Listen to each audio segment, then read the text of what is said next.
Creo que nos alegran esta mañana. En primer lugar, darle gracias a Dios porque, bueno, estamos aquí, estamos todos y estamos ya a punto de concluir este esfuerzo conjunto que se ha realizado. Agradecerle y estar muy contentos porque nosotros hoy tenemos el privilegio de contar con doña Yasmín Aragón. Doña Yasmín no necesita presentación, me parece a mí, porque su trayectoria, su calidad de juzgadora, su calidad humana la preceden y es su carta de presentación en todo momento. Sin embargo, doña Yasmín, aparte de su amplísima trayectoria, es de las personas juzgadoras que iniciaron la sección de apelaciones del Tribunal Contencioso Administrativo, además de su amplia trayectoria también como juzgadora en la materia del Tribunal Contencioso. Luego nos dejó y bueno, se fue a apelaciones, pero ahí nos sigue enseñando y ayudando con su vasta experiencia.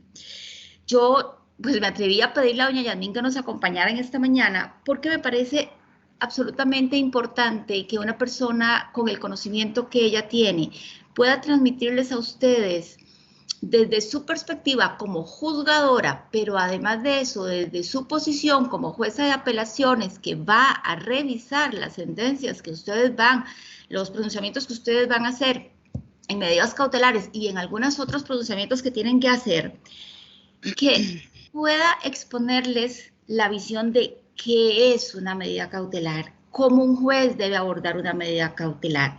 Entonces me parece que realmente somos muy privilegiados que ella haya sacado un domingo un domingo de su tiempo, de familia, y pues comparta con nosotros esta mañana. No me queda a mí más que agradecerle porque de verdad tenemos hoy un lujo de presentadora, doña Yasmín, se lo digo con todo el corazón, usted sabe que la respeto y la admiro muchas gracias, muchísimo. Lourdes. Muchas Y gracias. por favor, compañeros, perdónenme en la expresión, pero aprovechemos al máximo, como dicen, saquemos el jugo de esta exposición, porque hoy es cuando tenemos oportunidad de ver, miren, aparte de conocimiento, aspectos procesales, doña Yasmín en temas procesales es, creo que de las personas que más conocen el tribunal, aspectos procesales, y ni se diga de lo que nos va a explicar. La charla es demasiado bonita.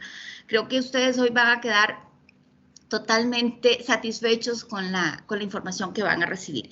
Ya no hablo más porque lo importante es escuchar a la invitada que tenemos hoy. Doña Yasmín, bienvenida. Estamos deseosos de escucharla. Muchísimas gracias. Muchas gracias, estimada Lourdes. Muchas gracias por sus palabras. Y bueno, para mí es un honor y un placer estar hoy con ustedes tratando de transmitir un poquito del conocimiento que tenemos en materia de medidas cautelares. Nada más algunas cuestiones formales que ustedes deben saber en caso de mío. Vamos a tener un receso para que se refresquen un rato. Después, por ahí de las 10:15, 10:30, depende cómo nos vaya, hacemos un recreo de 15 minutos para poder estirarnos y estaríamos en principio hasta las 12. Yo no tengo problemas si esto se extiende un poquito más en quedarme, pero ustedes nada más me dicen su disponibilidad. Luego, siéntanse en la libertad de, en el momento en que lo consideren necesario, levantar la mano y hacer las preguntas. Ahí las vamos respondiendo en la medida de lo posible. Y me interesa también conocer de las dudas que ustedes tengan y de sus posiciones, que cada uno en este caso va a tener una posición. Todos son abogados, entonces yo entiendo que van a surgir posiciones diferentes a los que yo les puedo explicar. Y lo otro que ya Lourdes lo decía, pero yo quiero refrescar o retomar esto que Lourdes señaló, y es que voy a exponer desde el punto de vista de mi posición. Recuerden ustedes que tenemos 2 secciones de apelaciones y en este caso yo conozco la posición de los compañeros de la sección segunda, que en algunos casos varía, y vamos a tratar también de transmitírselas a ustedes para ir trabajando en eso. Si tienen alguna duda, cualquiera, la que sea, por favor, tengan la libertad de intervenir. ¿Estamos claros? Sí. Bueno. Yo hice una muy breve, sí, doña Janine, perdón, Lourdes. solo un detalle, y es que no puedo conectar el video porque me está dando algún problemita, pero yo no sé si usted logra ver, porque algunos de los expositores han tenido problema cuando las personas quieren hacer alguna consulta, levantan la manita. Algunas personas me dicen que se les dificulta, entonces, solo para que usted sepa, si eso pasa, pues Francia o yo la interrumpimos. Ok, tal vez sea, bueno, es a algunos que se les hace se le dificulta, me imagino que. Ahí sí, no, yo estoy atenta a la mano. Y si no, usted me dice, Lourdes. Puede ver, perfecto. Pero es que tal vez alguien que haga el ensayo de prender la mano para ver si. ¿Alguno que nos ayude? ¿Algún participante? Ahí veo a Francia, por ejemplo. Ah, maravilloso. Y ahí está Jimmy. Entonces no vamos a tener ese problema, qué dicha. Ahí Jimmy quedó con la mano levantada. Bueno, estamos. Gracias. Bueno, muchas gracias. Y vamos a ver, yo hice una muy pequeña presentación, vieran qué torta, porque yo no soy mucho de presentaciones, pero me parece que para efectos de poder llevar un orden, vamos a tener que echar mano a este recurso. Voy a tratar de compartirla con ustedes y vamos a ver. Ustedes me dicen si la logran ver.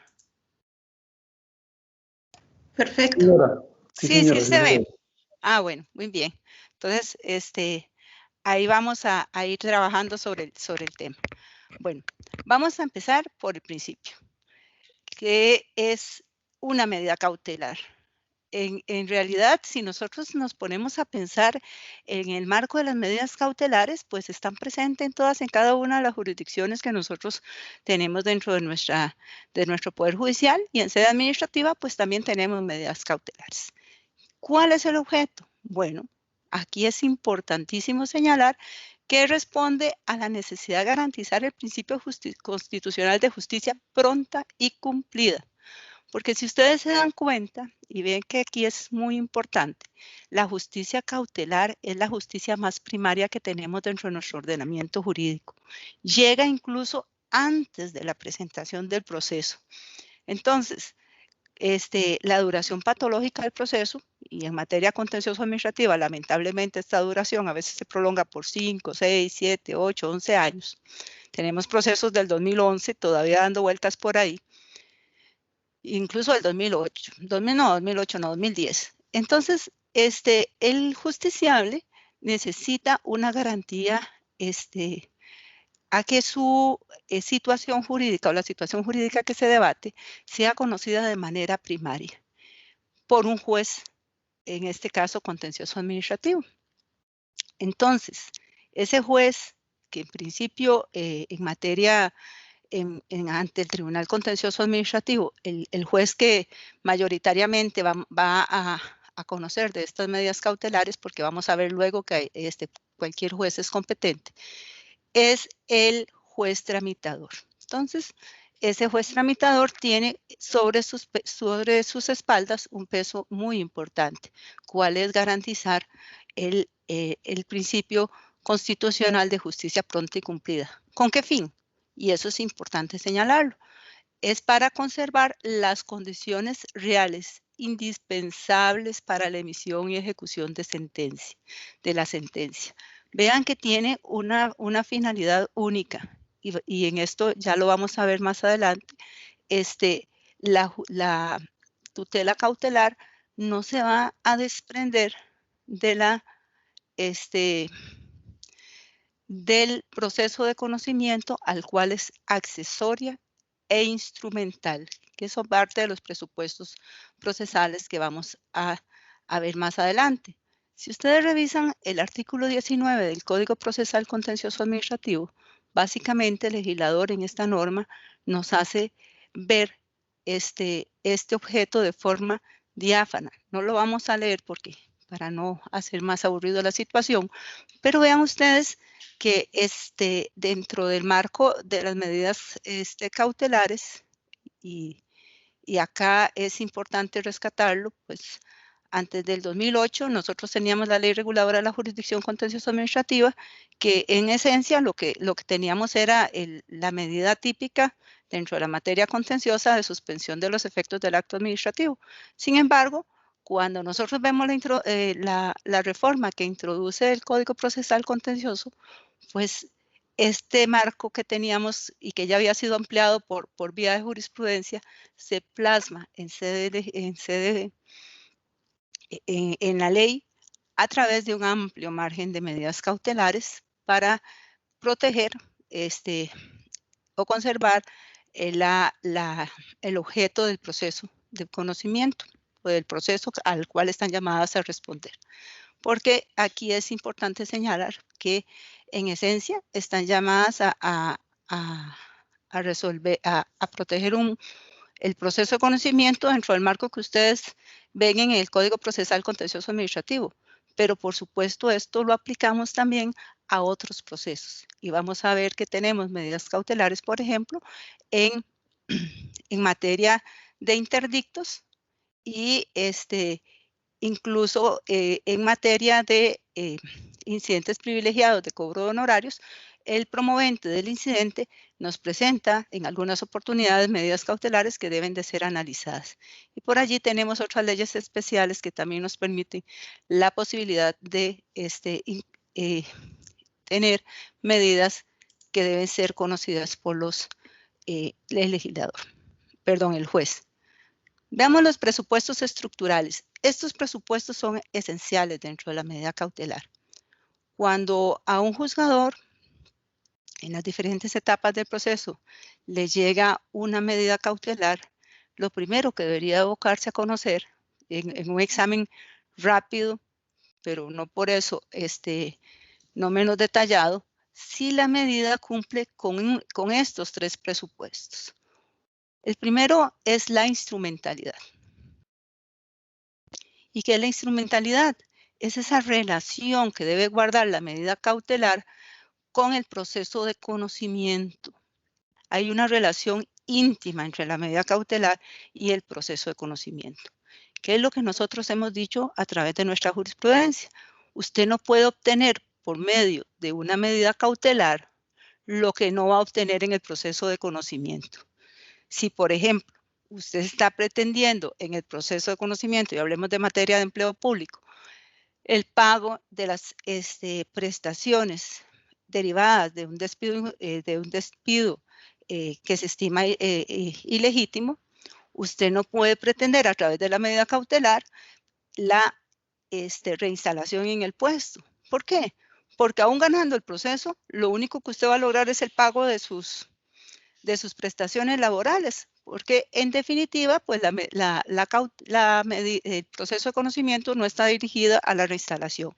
Entonces vean que nosotros nos tenemos que transportar en el tiempo y hacer una evocación de lo que podemos lograr, de lo que se puede lograr en un proceso de conocimiento.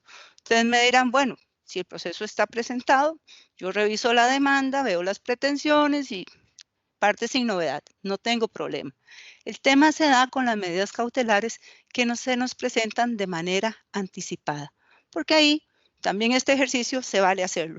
Y vean ustedes que en materia cautelar, por ejemplo, esta falta de instrumentalidad muchísimas veces o en algunos casos es palpable, por ejemplo, y tenemos el caso del artículo 90 de la Ley de Contratación Administrativa. En la Ley de Contratación Administrativa, el artículo 90 tiene un límite a las medidas cautelares.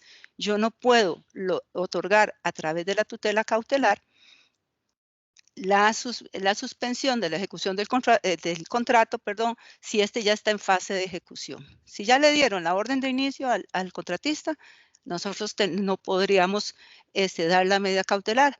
¿Por qué? Porque si ustedes revisan el artículo 90 de la Ley de Contratación Administrativa, dice que si el proceso ha ingresado en fase de ejecución, el justiciable, en este caso, únicamente puede acceder a el reconocimiento de los daños y perjuicios causados. Entonces, vean ustedes qué interesante, ¿verdad? Ahí tenemos un límite que el juzgador debe de analizar de entrada. A veces, cuando nos piden provisionalísimas, pues con esta información no se cuenta, uno tiene que ser muy cauteloso a la hora de un proceso de contratación administrativa, de dar por vía de provisionalísima una cautelar para que se suspenda la ejecución. ¿Por qué? Porque es mejor esperar a que llegue la respuesta a la administración y ver en qué fase se encuentra el proceso. Vamos a ver entonces que esta instrumentalidad, cuando no está presente, incide y muchísimas veces se ha dicho de forma negativa en la apariencia de buen derecho.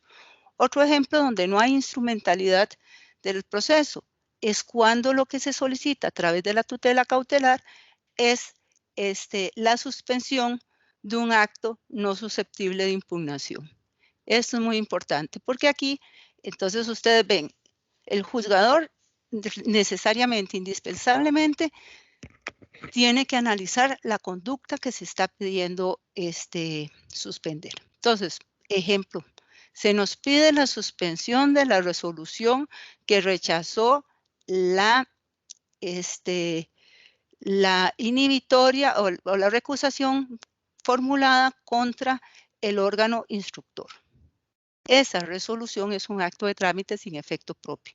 Entonces, ¿qué es lo que nosotros tenemos que hacer? Decir, bueno, esta solicitud de tutela cautelar carece de instrumentalidad, porque la conducta no va a poder ser revisada por el fondo en un proceso independiente. Esa conducta tendrá que ser analizada en forma conjunta con el acto final que en ese proceso se dicte. Y eventualmente, pues, podría estar viciado por una falta de competencia subjetiva del órgano que dictó o que llevó el proceso de instrucción.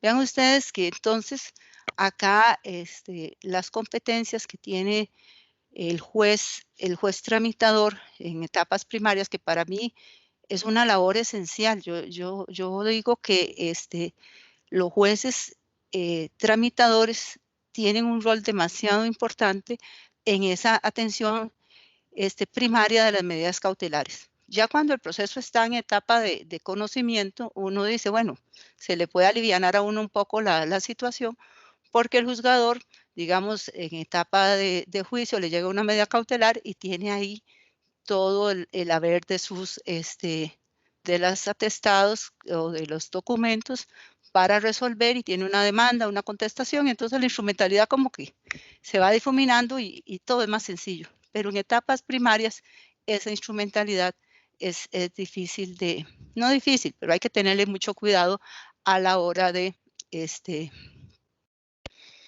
resolver. ¿Alguna duda, compañeros? Oigo muy calladitos a todos. ¿Vamos bien?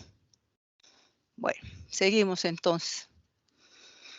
Vean ustedes el segundo presupuesto estructural, y es la provisionalidad. Entonces, aquí tenemos que por definición las medidas cautelares son resoluciones que van a tener una vida provisional o su naturaleza va a tener implícita la revocabilidad y la modificabilidad. Esto es muy importante, vean. Cuando nosotros resolvemos una medida cautelar, primera instancia, llega a apelaciones, la resolución que se dicta, y siempre se lo hacemos ver, por lo menos en apelaciones, cuando uno ve la situación que está dando una medida cautelar, así como que lleva implícita una posibilidad de reiteración, uno le dice a la parte, mire, se le está dando, por ejemplo, la reinstalación en el puesto, pero si usted vuelve a incurrir en una falta, es posible que, de conformidad con el artículo 29 del Código Procesal Contencioso Administrativo, ya sea la parte demandada o de oficio, la medida se puede revisar, sustituirla o revocarla. Y esto lo hacemos como una advertencia porque en materia, sobre todo de empleo público, nos sucede. Es usual que la queja, digamos así, de quienes están en las administraciones públicas es que nos digan que uno reinstala a un funcionario y llega muy empoderado y llega como a la crianza. Entonces, en audiencia, cuando nosotros estamos en apelación, se le hace ver esta posibilidad de revisión. Esto cuando la otorgamos. Y cuando se rechaza la medida cautelar, el propio 29 en el artículo, en el inciso segundo del Código Procesal Contencioso Administrativo, nos da la posibilidad de que la medida cautelar pueda ser revisada si existe un cambio de circunstancias. Y aquí esto hay que subrayarlo y ponerlo en negrita y como ustedes con las alertas necesarias. ¿Por qué? Porque el litigante, digamos, algunos, no todos, a veces nos pasa que presenta una medida cautelar, se le rechaza y presentan una nueva bajo un nuevo número, sobre todo cuando son anticipadas. Entonces le cae a otro juez y por ahí no se dieron cuenta de que estaba hasta que la administración contesta y nos dice, mire, este asunto ya fue conocido mediante sentencia tal o mediante resolución tal y se le habían rechazado y las condiciones bajo las cuales se está promoviendo son exactamente las mismas. Entonces vean ustedes acá que en ese caso, esa modificabilidad y esa posibilidad de revisión que tienen las medidas cautelares se puede, tiene sus límites. ¿Cuál es el límite? En el caso de que ya se resuelta de forma definitiva la medida cautelar, puede pedirse su revisión siempre que se esté ante un cambio de circunstancias. Y aquí es importante señalar pues, que ese cambio de circunstancias no es que se presente nueva prueba. Eso nosotros hemos dicho, no es un cambio de circunstancias, la prueba como tal. Es que las condiciones se hayan modificado de alguna forma en la realidad. Entonces,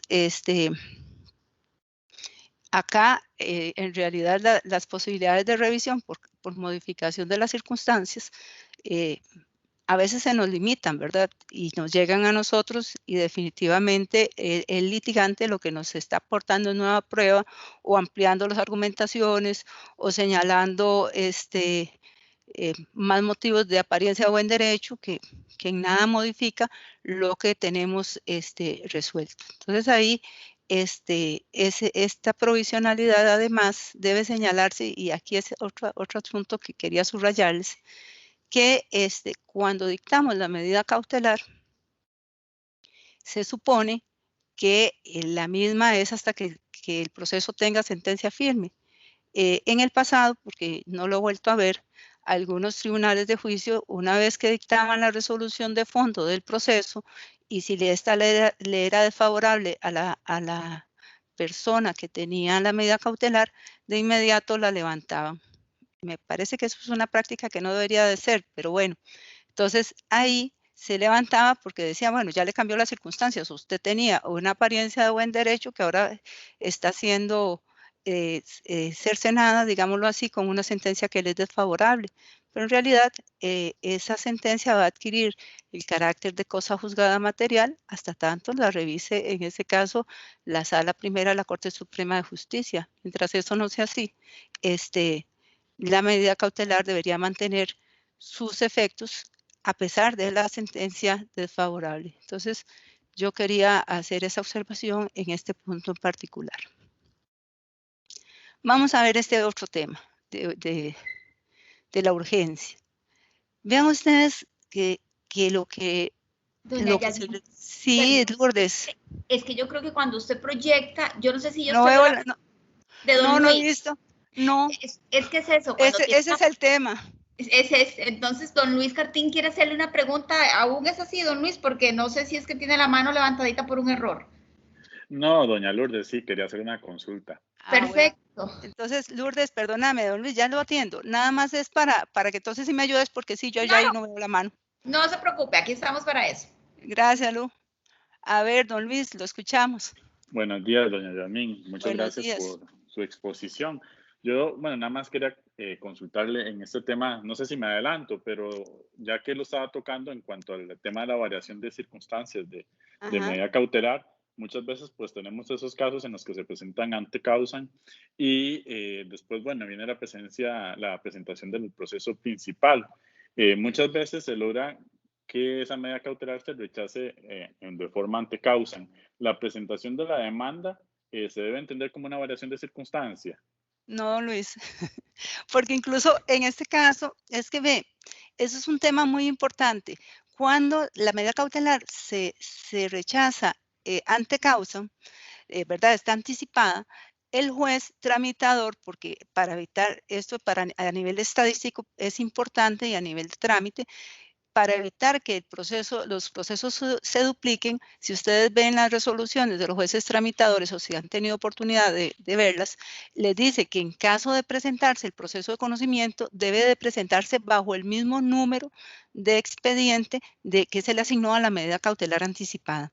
Entonces, el íter procesal, digámoslo así, va a seguirse con la presentación de la demanda. El proceso sigue bajo un mismo número. A veces los litigantes no atienden esta solicitud que se hace por parte del juez tramitador y presentan un documento nuevo, un expediente nuevo, en cuyo caso, si se presenta una nueva medida cautelar con ese proceso de conocimiento, y la administración advierte, porque es que el problema que tenemos básicamente es que no tenemos una posibilidad de que todos los jueces sepan que se ha resuelto, ¿verdad? O alguna alarma que nos diga ya que había una medida cautelar. Entonces, quien nos da la noticia a crímenes de que es una reiteración es la administración cuando le llega la nueva medida, digamos, en el proceso de conocimiento. Incluso con las administraciones, a veces uno tiene el problema en administraciones muy grandes. La Procuraduría, por ejemplo, son bastantes los procuradores que tienen a su cargo la materia de empleo público. Creo que son como 3 o 4. Entonces, a veces a ellos se les puede ir la situación de que hay una medida anterior, pero si nos advierten, uno revisa si hay cambios de circunstancias, si la presentación de la demanda no es un cambio de circunstancias, básicamente. Doña Perfecto, Yasmín. muchas gracias, doña Yasmín. Gracias, don Luis. Sí, perdón, doña Yasmín, don Mauricio Andrés en su orden y luego don Héctor Daniel. Ok, don Mauricio. Hola, doña Yasmín. Gracias, Hola. Lourdes. Hola, gracias por su intervención muy oportuna y muy buena. Una consultita con esto último que usted nos estaba diciendo de que hay, bueno, que en algún momento algunas secciones de tribunal han dicho de que cuando sale la sentencia desfavorable, mandan a levantar la medida cautelar. Digamos, si eso pasara, la parte que le están quitando esa cautelar, ¿qué tendría que hacer? Porque me imagino que no hay un recurso individual sobre esa decisión y esperar a casación sería algo muy largo. No sé si tendría que ir a buscar otra vez al juez de trámite de ese mismo expediente para que pedirle una nueva medida, porque creo que ahí las circunstancias han cambiado de alguna forma, o la interpretación que se le está dando a la apariencia de buen derecho cambió, o tendría que ir a la sala o al tribunal de casación y hacer como un tipo de, en vez de una medida ante causa, una medida ante el recurso. Como decir, protéjanme mientras hago esto, porque igual también mientras resuelven el recurso, te voy a estar descobijado, como quien dice, mucho tiempo, y la cautelar tal vez era lo único que le estaba pues dando estabilidad. Entonces, digamos, si realmente, aunque usted nos dice que casi no pasa, pero si realmente pasara, uno, ¿qué opciones tiene a la parte? Y dos, uno como juez de trámite, si le llega y le dicen, vea, es que la sección me lo quitó, démelo usted otra vez, o sea, que procede a rechazarlo, mandarlo a sala, no sé. No sé si don Mauricio, sí, te entiendo perfectamente. Bueno, don Mauricio, ahí esa pregunta suya da pie para responder varias cosas. En primer lugar, es importante decirles a ustedes que la sala primera o el Tribunal de Casación en materia de empleo público no ven medidas cautelares. Eso es pregunta de examen. Ellos, a través de su jurisprudencia, lo que han hecho es que si se les promueve una medida cautelar, estando el asunto en casación, la devuelven al tribunal de juicio de donde se dictó la sentencia. Entonces, si está en casación y la sentencia era la sección quinta, el asunto se lo mandan a la quinta para que lo resuelva, digamos, en primera instancia, y eso a su vez tiene apelación. Pero nosotros, en materia de estos levantamientos que se daban, yo les puedo decir que no he vuelto a verlos, por lo menos en apelación. Le hemos dado recurso de apelación a la resolución de la sección de juicio que levantó la medida cautelar. Porque en realidad aquí el levantamiento tenemos que verlo a través del recurso de apelación, porque si llega a casación, se lo devuelven. Es decir, siempre nos lo van a devolver, ya sea o a la sección de juicio, y si lo que se interpuso fue un recurso de manera directa junto con el recurso de casación al levantamiento de la medida cautelar, nos lo mandan a nosotros ellos se declaran incompetentes y nos lo remiten a nosotros para que lo conozcamos. Entonces, siempre existe esa posibilidad de que se conozca. Yo recuerdo en el pasado se daban, y por eso lo traje a colación, pero hace bastante que ya no los veo, pero sí es importante que ustedes lo sepan para efectos de la formación que se les está dando. Ok, perfecto, gracias. Gracias. ¿Quién más estaba, Lourdes? Héctor. Héctor.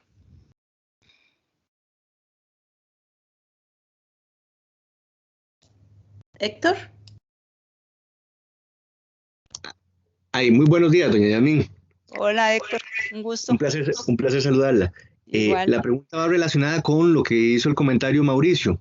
Sin embargo, tengo la duda, digamos, si yo soy juez tramitador y yo otorgo la medida cautelar y la administración me da la noticia a crímenes de que ya esa medida cautelar había sido rechazada, ¿cómo corrijo entonces yo ese proceso, digamos, en el que yo le otorgué esa medida cautelar? ¿Qué es lo que debo hacer? ¿Debo notificar en la que simplemente le indico de que se mantiene lo que el argumento anterior había dicho?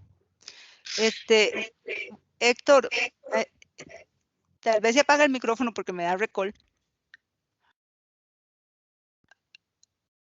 Ya, le contesto de la siguiente forma.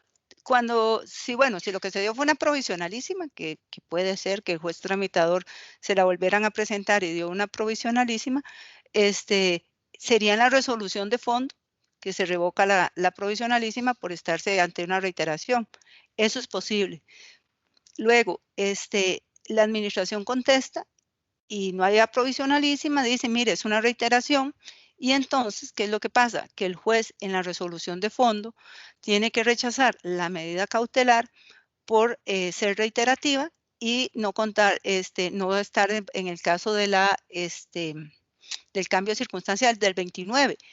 Básicamente, y tal vez aquí es importante señalarlo, si nosotros estamos en una medida reiterativa del 29, no es necesario hacer análisis de los presupuestos de fondo de la medida cautelar. Lo que debe hacerse el análisis es de si se está o no en el supuesto del artículo 29. Si no está, si no pasa ese tamiz, la medida cautelar se rechaza.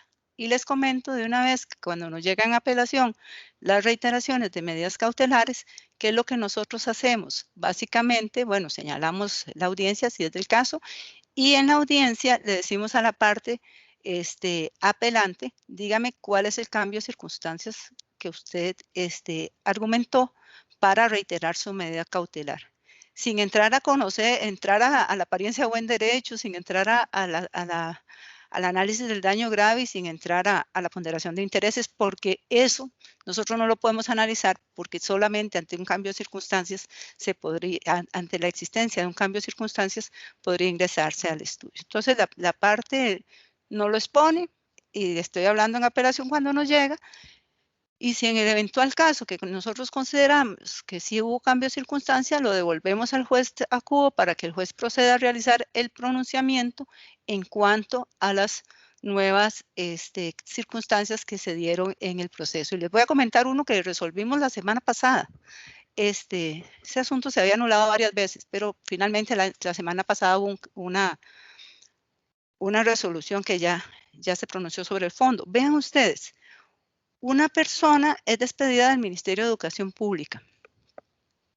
Ella presenta la medida cautelar para que se le reinstale. Entonces, se le rechazó. Se le rechazó en primera instancia y se le rechaza en segunda instancia. Luego, estando en curso el proceso en primera instancia, resulta que se abre un concurso, el Ministerio de Educación Pública abre un concurso para nombrar profesores. Y ella participa o quiere participar en el concurso para que la nombren. La habían despedido estando interina. Entonces, ¿qué es lo que pasa? que cuando llega a participar, resulta que la Dirección General del Servicio Civil la había excluido del registro de elegibles con que cuenta esa dirección y la pasó a un registro de inelegibles, así se llama. Entonces, aquí ella lo que invocaba como una nueva circunstancia para promover su medida cautelar ya no era la reinstalación, ya eso ya estaba resuelto. Ella dice, mire, es que por lo menos que me dejen participar de los concursos que abra el Ministerio de Educación porque estoy desempleada. Ahí, digamos, ese era un caso en que había una circunstancia adicional, una circunstancia nueva que podía ser revisada a través de la medida cautelar, de una medida cautelar nueva. Incluso hubo que integrar la litis con la Dirección General del Servicio Civil para poder resolver la cautelar conforme correspondía. Ese es, digamos, un ejemplo donde nosotros lo devolvimos para que se resolviera y se analizara la situación nueva. Es un ejemplo para que usted, no sé si le queda más claro, don Héctor. Sí, muchísimas gracias. Muy amable. Gracias. Lourdes, ¿hay alguien más? Luis Cartín. Ajá, don Luis. Disculpe, doña Yasmín, es que bueno, surgen, ¿verdad?, muchas inquietudes. No sé, aquí podemos pasar toda la mañana en esto, sí, claro.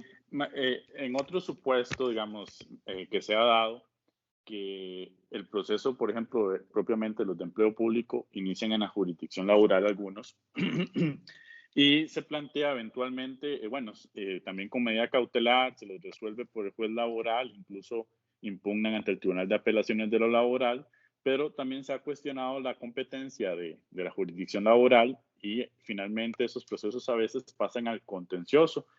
Ese pase a contencioso también abre como una variación de circunstancias para que la parte pueda volver a plantear que esa medida cautelar sea conocida por la jurisdicción contenciosa administrativa dentro del mismo proceso que viene de laboral. Ajá. Ve lo que pasa, porque nos pasa con laboral y nos pasa con agrario. Laboral y agrario están como las competencias no están muy claras, entonces nos pasan en las dos jurisdicciones. Entonces, lo que nos ha sucedido, y le digo, don Luis, que esa es una posibilidad, es que incluso la medida cautelar nos llegue a nosotros pendiente de resolver en sede contencioso administrativa y deba de ser resuelta por los medios que nosotros prevemos en el ordenamiento nuestro. O a veces viene la medida cautelar resuelta y viene pendiente un recurso de apelación. Entonces nos la mandan directamente para que nosotros veamos la apelación. Y la otra posibilidad, que es que ya esté resuelta de manera definitiva en aquella sede y la parte, pienso yo, porque esa no es una situación, digamos, que nos ha pasado en los últimos tiempos, pero la parte podría eventualmente abocarse a una nueva medida cautelar bajo los supuestos que prevé el Código Procesal Contencioso Administrativo, que yo entiendo tiene diferencias con el Código Procesal Laboral o en materia laboral que eventualmente podrían analizarse. Pero este último caso en particular no lo he visto. En materia agraria le puedo decir que nos llega muy a menudo. Hace poco yo me tocó resolver un asunto de agrario, que lo que vimos nosotros fue el recurso de apelación. Y este año, no, el año pasado también, tuvimos un asunto que venía de un juzgado agrario en Liberia, por allá, y también nos tocó ver el recurso de apelación de manera directa. No sé si le quedó claro. Sí, señora. Gracias. ¿Alguien más? No, de momento no hay ningún otro participante. Ok, habíamos quedado en la urgencia, ¿verdad? Entonces, vean ustedes. La situación de urgencia, ¿qué es lo que trata de evitar? Pues el daño grave. Es decir, es esa situación que si yo no tomo la medida cautelar, a la esfera jurídica de la persona se le va a causar un daño grave, actual o potencial. Entonces, la urgencia está íntimamente relacionada con el daño.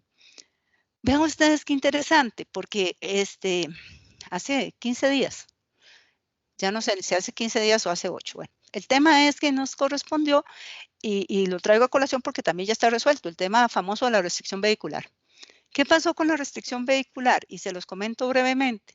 Bueno, la medida cautelar que se promovió en ese momento, que era para levantar las restricciones que nosotros tuvimos en agosto, que básicamente se tenía una restricción hasta las 9 de la noche, hasta las 8, ya no recuerdo bien, y los fines de, no, hasta las 9 entre semana y a las 8 de la noche en el fin de semana. Ellos pedían volver a la restricción que era hasta las 10 de la noche, levantarla hasta las 10 de la noche y el fin de semana a las 9. Eso era básicamente. La medida ahí, pues, tardó su tiempo, el decreto se dejó sin efecto y la propia administración luego dictó una serie de decretos, o de varios decretos, porque no fue solo uno, donde se modificó. Y básicamente la propia administración, a través de las nuevas regulaciones, cumplió la pretensión establecida por la parte, levantó la medida cautelar, la restricción hasta las 10 de la noche y los fines de semana a las 9. Vean, entonces nosotros básicamente lo que dijimos, ya acá no es necesaria, se perdió la urgencia, no es necesaria la medida cautelar porque lo que se pretendía cubrir con la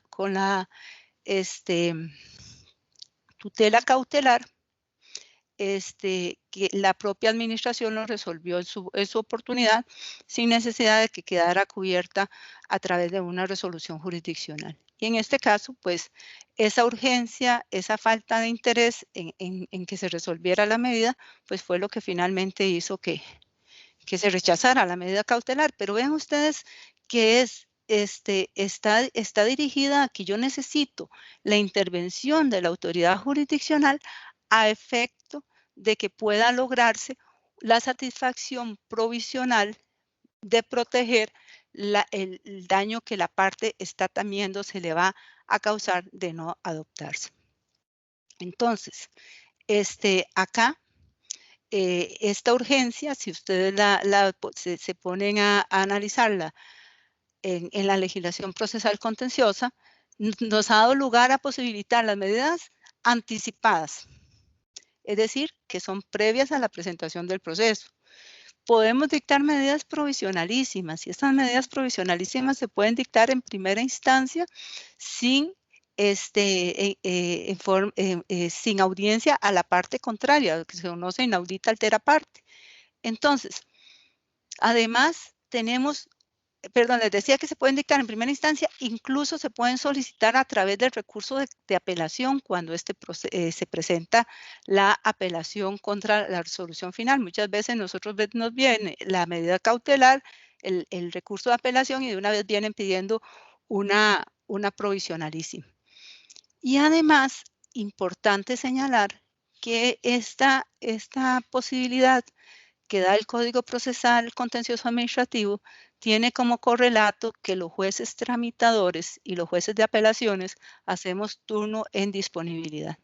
¿Para qué? Para atender aquellas medidas que se presentan fuera de los horarios normales de atención al público, en fines de semana, feriados, en cierres colectivos y por supuesto después de las 4:30 donde nosotros. No sé si hay alguien con la mano levantada, es que me sale una leyenda en la pantalla, Lourdes. Yo no lo logro ver, yo también estaba viéndolo, pero no sé si es que no me sale, no veo la, no, yo creo que ya no. No hay manita. No hay manita. Bueno, muchas gracias, es que me pareció.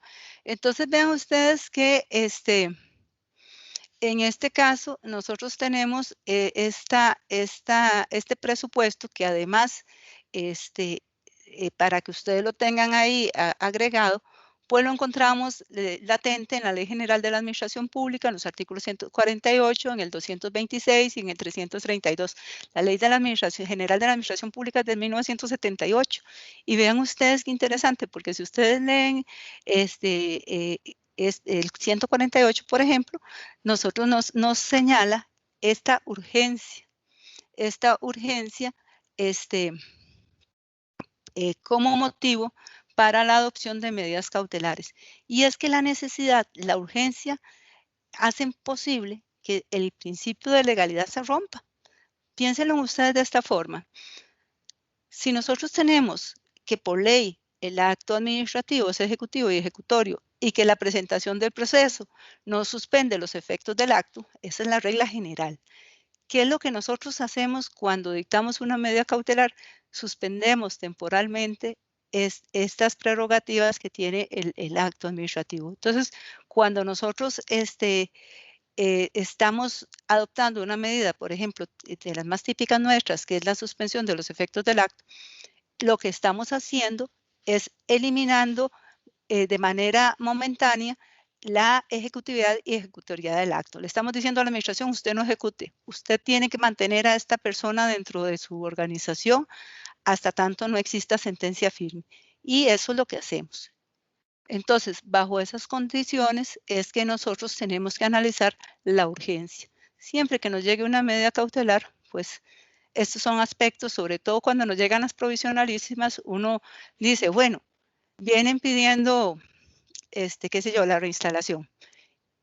Lourdes, ¿tienes algo? No, no, señora. Ah, bueno, no, es que me sale, me distrae la Exactamente. luz. Más bien, por favor, porque vi que alguien puso el mensaje y quitó la manita, por favor, estemos atentos porque no tiene sentido interrumpir una exposición de este calibre con errores nuestros. Por favor, pongamos atención y eso se los ruego, porque ya esta es la tercera vez que está pasando. Entonces, por favor, ayúdenos todos juntos. Doña Yasmin, por favor, continúe. Gracias, Lu. Entonces, bueno, le decía que la urgencia reviste particular trascendencia cuando nos llega una medida provisionalísima.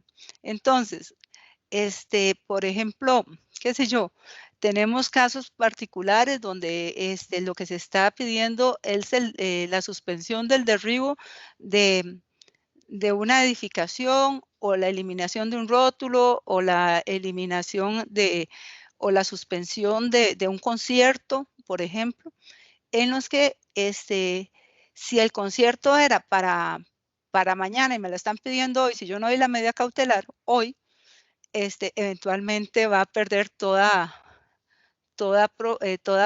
posibilidad de instrumentalidad o toda posibilidad de protección la tutela cautelar.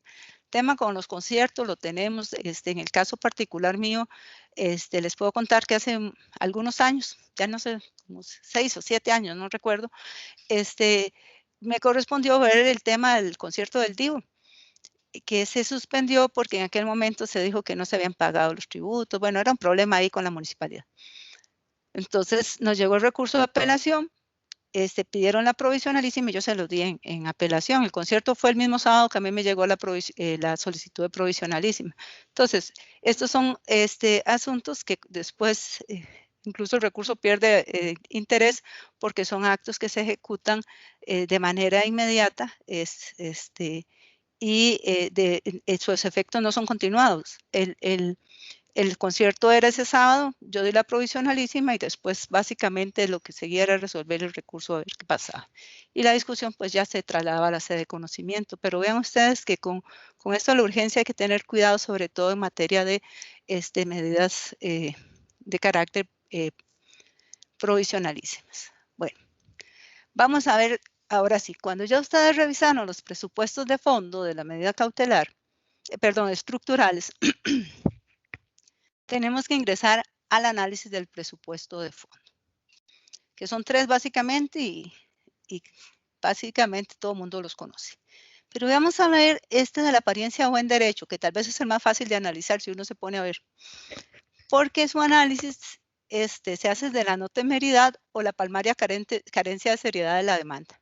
Es decir, tendríamos que estar ante una demanda prácticamente improponible para decir que no hay apariencia de buen derecho.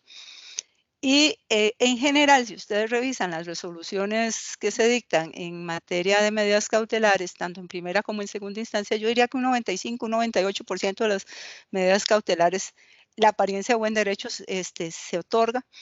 Generalmente, la parte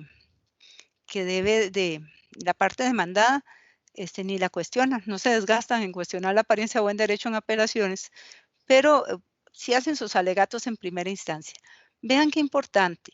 Existen casos, vamos a decir, en que esta apariencia de buen derecho no se da. Y a veces a los jueces, y esto es algo que por lo menos yo siento en segunda instancia, porque me parece que les da miedo decir que el asunto no tiene apariencia de buen derecho. Eso es lo que yo siento y es muy personal. Entonces, les pongo un ejemplo de un caso que nos llegó hace algunos años en que un médico de la Caja Costarricense del Seguro Social, y por ahí vi que andaba André Quesada Azucena, tal vez se acuerde él, este médico lo habían sentenciado penalmente por una malpraxis. A él lo sentenciaron penalmente, pero además el Tribunal Penal le dio como sanción adicional, yo no sé cómo se llama en derecho penal, pero bueno, la inhabilitación por 3 o 5 años, no recuerdo exactamente un periodo, era un periodo de tiempo importante. Entonces, se viene la medida cautelar porque la caja le llega la comunicación de la sanción penal y que dice la caja, bueno, usted perdió la posibilidad de ejercer la medicina y en consecuencia, pues ahí hay un decaimiento de uno de los presupuestos esenciales para su contratación y en consecuencia no quedaba más que despedirlo. Entonces el médico se viene con la medida cautelar y nos pide a nosotros que mientras el asunto se está tramitando, que como medida cautelar le ordenáramos a la caja que se procediera a reinstalarlo en un puesto que no necesitara ejercer la medicina. Entonces, en este caso, básicamente y en esencia, lo que le dijimos era que no, que ahí este asunto ni siquiera tenía apariencia de buen derecho, porque básicamente la esencia para el cual, del puesto para el cual él había sido contratado por la caja, era exactamente la de ejercer la medicina en el servicio en el cual se encontraba. Y que al existir una inhabilitación, pues la medida cautelar perdía totalmente la apariencia de buen derecho, pues él tenía una sanción penal que ya se encontraba firme. Entonces, vean ustedes ese caso. Para mí era tan evidente que carecía de toda apariencia de buen derecho y sin embargo, pues en primera instancia, esto venía ahí otorgado. Entonces, les digo que son muy pocos los casos en los que hemos visto esta falta de apariencia de buen derecho. En algunos supuestos la hemos decretado y son muy pocos, pero me recuerdo de momento ese. Vean ustedes que entonces cómo se hace ese análisis de la no temeridad de la demanda. Bueno, si es una medida anticipada, nosotros decimos la teoría del caso expuesta y explicamos más o menos en qué consiste la teoría del caso. Siempre se hace un breve, porque para mí eso es un asunto de respeto, por lo menos hacer referencia al esfuerzo que hace la administración demandada o la parte demandada en exponer sus argumentos. Y uno puede sopesar que el asunto puede ser conocido en un proceso de conocimiento contencioso administrativo y bajo esas condiciones, pues se dice que la demanda no es temeraria o palmariamente carente de sustento. Vean ustedes que la temeridad se analiza, o la apariencia de buen derecho se analiza desde un punto de vista negativo, ¿verdad? Es decir, con que no sea temeraria, el asunto se pasa. Y entonces, aquí, digamos que de entrada yo diría que es la más fácil de analizar. Cuando ya está en segunda instancia, cuando nos llega a apelaciones, nosotros generalmente analizamos también, y esto lo agregamos como parte del análisis de la apariencia de buen derecho, que nos llega la demanda ya cursada en etapa de contestación, con la audiencia preliminar celebrada, y uno debe señalar que ya el proceso pasó el filtro de admisibilidad. No es que va a tener una posibilidad de triunfo. Sin embargo, observen ustedes que en este caso uno parte de que ese filtro de admisibilidad le da una apariencia de buen derecho al proceso. También hemos visto, y sobre todo en medidas con carácter anticipativo, cuando la apariencia de buen derecho aparece reforzada. Este análisis que se hace desde un punto más estricto de análisis de la apariencia de buen derecho, lo hemos realizado, como les decía, cuando son medidas de carácter anticipativo. Entonces, recuerdo un asunto de estos de los notarios institucionales de hace algunos años, en los que una institución pública notificó a sus notarios que debían de someterse al procedimiento de contratación administrativa y luego, por una circunstancia que de naturaleza administrativa, ese acto que se había hecho de forma general fue revocado por la propia institución. Entonces teníamos la cautelar ahí de la gente de esta administración. ¿Qué fue lo que pasó? Bueno, dijimos, aquí la apariencia de buen derecho es reforzada. Ya la administración dejó sin efecto el acto que le dio pie para sustentar el sometimiento a un nuevo concurso y en consecuencia, pues por ahí analizamos una apariencia de buen derecho en términos positivos. Nos cuesta mucho porque son muy poquitas las que tenemos en estos términos de apariencia de buen derecho reforzada, pero también se puede hacer ese análisis, sobre todo, insisto, en medidas de carácter anticipativo. Vean, ese el segundo presupuesto, el del peligro en la demora. Aquí importante es ver qué es lo que requiere para que el presupuesto se tenga por cumplido. Bueno, básicamente es un daño, pero vean ustedes que ese es un daño que está calificado dentro de nuestro Código Procesal Contencioso, que es un daño grave. Nosotros en materia contencioso administrativa tenemos estas gradaciones del daño, pero vean ustedes que aquí el daño que se requiere tiene que revestir una especial gravedad. Ya se abandonó, porque en eso hay que tener mucha claridad, el tema de los daños de difícil o imposible reparación que tenía la Ley General de la Administración Pública. Esto quedó superado con el Código Procesal nuestro.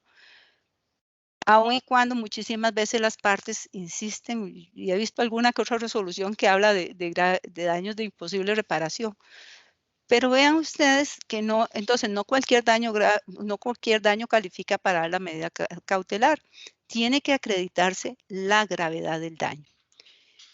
Y esta gravedad puede ser actual, es decir, que los efectos se estén provocando ya, o que de mantenerse en la medida cautelar, los efectos se van a dar a futuro. Entonces, en principio, ¿quién debe acreditar el daño? Bueno, la parte que solicita la medida cautelar. Y para esto, tal vez, bueno, más adelante vamos a conversar un poquito, pero vean ustedes que en cuanto a la prueba del daño, la legislación procesal contencioso administrativa es bastante amplia. Se establece como regla general que para efectos de probatorios en materia contencioso, dice el artículo 82.2 del Código, los medios de prueba podrán ser todos los que estén permitidos en el derecho público y en el derecho común. Y acá es posible también que el daño pueda ser deducido a través de la presunción humana, que esta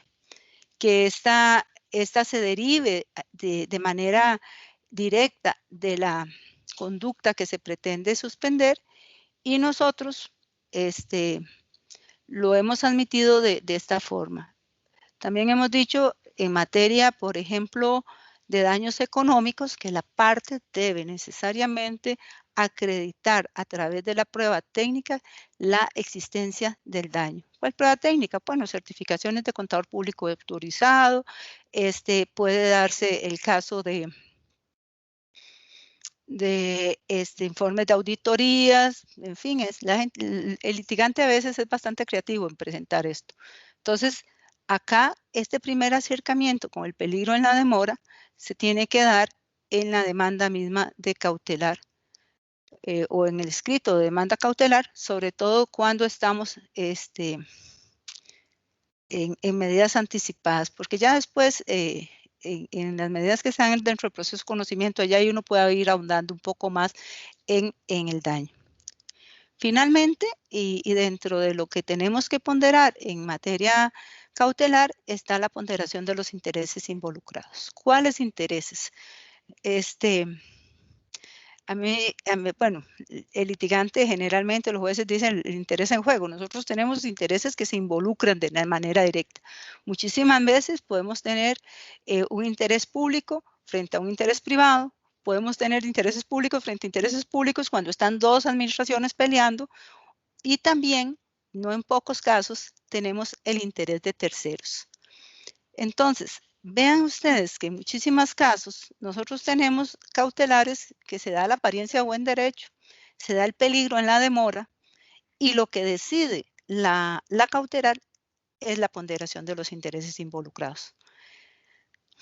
Esto se da muchas veces en materia de empleo público, muchísimas veces lo vemos en materia de contratación administrativa y en materia ambiental también vemos la situación de la ponderación de los intereses involucrados que toma bastante importancia.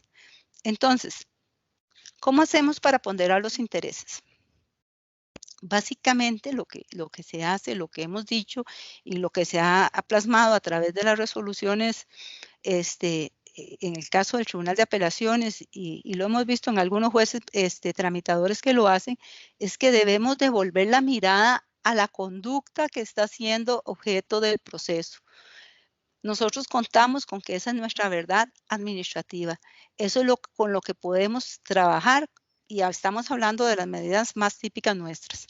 Entonces, en materia de empleo público, muchísimas veces nosotros le decimos a la parte, mire, usted, estamos claros que se le provocó un daño, que tiene apariencia de buen derecho, pero la conducta, objeto del procedimiento administrativo seguido que culminó con el despido, es tan grave que este tribunal no puede afectar la gestión sustantiva que realiza la institución o el ente, reinsertándolo a usted a su organización. Y entonces, básicamente lo que le decimos es, usted tiene que soportar el daño hasta tanto ¿cómo se llama? El proceso se defina a través de una medida cautelar, de una sentencia firme.